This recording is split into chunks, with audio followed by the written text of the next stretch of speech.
Have you ever felt that the more you understand the world, the less peace you have?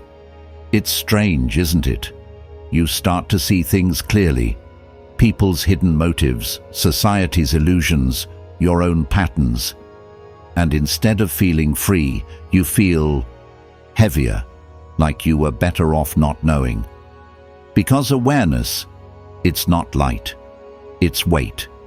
It's the quiet heaviness that sits on your chest when you realize most people don't care about truth, only comfort. It's watching people laugh over things you can no longer find funny.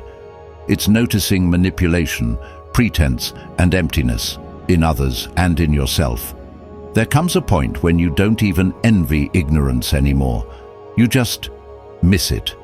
You miss being blind, simple, and unbothered.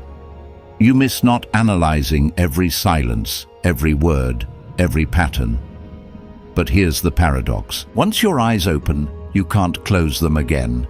And that's the price of knowing too much. So let's talk about it. Why awareness, though beautiful, often feels like a curse. Why knowledge, the very thing we chase, slowly isolates us. And why those who see deeply often suffer quietly in a world that prefers to stay asleep. Soft fade-out cue, cinematic pause. This is the burden of awareness.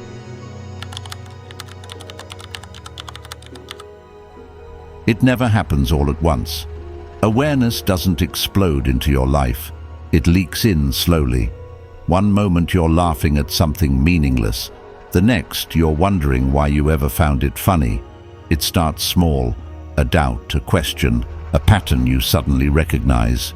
You notice how people talk without really listening, how relationships are more about validation than connection, how success often means conformity, not fulfillment. At first, you think you're just growing wiser, but then you realize wisdom doesn't make you happier. It just makes you more aware. You start observing more than participating. You begin analyzing emotions you once simply felt. You watch yourself, even enjoy from a distance, like an outsider peering into your own life, and that's when it hits you. Ignorance was never stupidity. It was protection. The world didn't change. You did. You can't unsee how shallow some friendships are.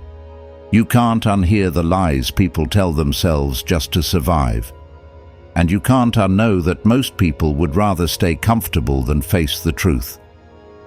That's when the loneliness begins. Not because you're alone, but because you see too much to feel at home anywhere.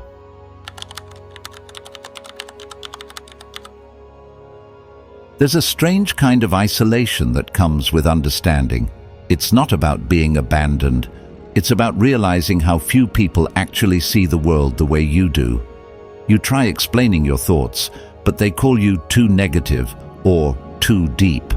You talk about reality, and they change the subject to gossip or distraction. So you stop talking, not because you don't have anything to say, but because you know they won't understand.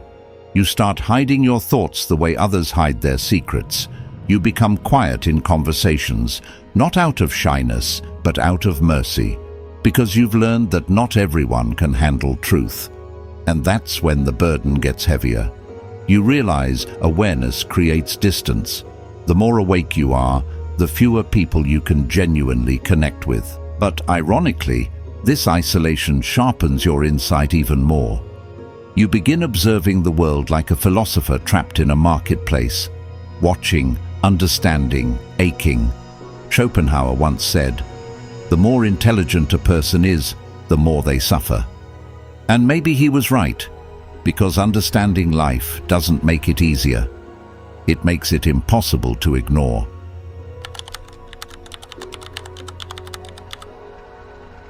Awareness doesn't just show you others. It reflects you. That's the hardest part. You start noticing your own contradictions. The way you crave authenticity but wear masks to fit in. The way you preach detachment but secretly ache for validation. Awareness turns the mirror toward your own hypocrisy. And suddenly you can't escape the truth that you too are part of the system you criticize. That's the real burden, self-awareness without escape. You see your flaws so clearly that even joy feels contaminated. You can't lie to yourself anymore, even when lying would bring peace. Sometimes you'll look in the mirror and feel like you've met a stranger, someone who's both too honest and too tired to keep pretending. That's when you begin to understand why some people prefer denial, because self-awareness isn't just about light, it's also about shadows, and facing them daily breaks even the strongest souls.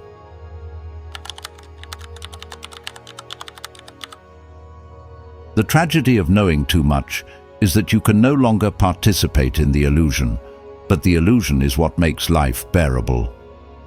You can't fully enjoy consumerism when you understand its manipulation. You can't fall in love blindly when you see emotional patterns and psychological defense mechanisms. You can't worship success when you've seen how fragile ego really is. So what's left? Existence, raw, unfiltered, heavy. You understand that people need distraction to survive, that happiness often requires forgetting, but your mind won't let you forget. It keeps analyzing, questioning, deconstructing, even your peace. And yet, somewhere in that chaos, a strange clarity grows. You realize life's beauty doesn't come from perfection. It comes from awareness itself. Yes, awareness hurts, but it's real. And reality, no matter how painful, is sacred.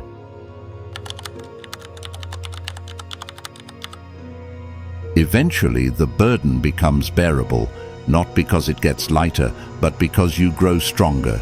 You stop expecting understanding from others. You stop seeking peace in ignorance. Instead, you begin to find meaning in observation itself. Awareness no longer feels like a curse. It feels like a duty to see, to understand, to stay awake in a world that sleeps. You realize that not everyone is meant to carry this weight, and that's okay, because those who do become the quiet guardians of truth. They are the ones who suffer silently, yet illuminate others. They carry pain not as punishment, but as purpose.